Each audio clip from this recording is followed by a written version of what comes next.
ವಾಯು ಮಾಲಿನ್ಯ ತಡೆಗೆ ಸರ್ಕಾರಗಳು ಹತ್ತಾರು ಯೋಜನೆ ರೂಪಿಸುತ್ತಿರುವುದು ಒಂದಡಿಯಾದರೆ ಸರ್ಕಾರದ ಅಧೀನದ ರಾಜ್ಯ ರಸ್ತೆ ಸಾರಿಗೆ ಸಂಸ್ಥೆಯ ಹುಮ್ನಾಬಾದ್ ಘಟಕದ ಕೆಲ ಬಸ್ಗಳು ಕಪ್ಪು ಮೋಡ ರೂಪದ ಹೊಗೆ ಉಗುಳುತ್ತಿವೆ. ಖಾಸಗಿ ವಾಹನಗಳ ತಪಾಸಣೆ ಮಾಡುವ ಆರ್ಟಿಒ ಅಧಿಕಾರಿಗಳು ವಾಯು ಮಾಲಿನ್ಯ ತಪಾಸಣೆ ಪ್ರಮಾಣ ಪತ್ರ ಇಲ್ಲದೇ ಇದ್ದರೆ ಚಾಲಕರಿಗೆ ಭಾರೀ ದಂಡ ವಿಧಿಸುತ್ತಾರೆ.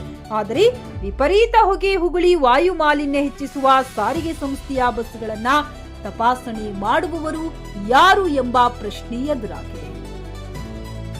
ಸೊಳ್ಳೆ ಓಡಿಸಲು ಗ್ರಾಮ ಪಂಚಾಯಿತಿಯವರು ಫಾಗಿಂಗ್ ಮಾಡಿದಾಗ ಬರುವ ಹೊಗೆಯಷ್ಟೇ ಪ್ರಮಾಣದ ಹೊಗೆಯನ್ನ ಈ ಬಸ್ನಿಂದ ಹೊರಬರುತ್ತಿದೆ. ಹುಮ್ನಾಬಾದ್ ಘಟಕದ ಈ ಬಸ್ ಹೊಗೆ ಬಿಟ್ಟರೆ ಜನ ಮೂಗು ಮುಚ್ಚಿಕೊಳ್ಳುವಂತಿದೆ.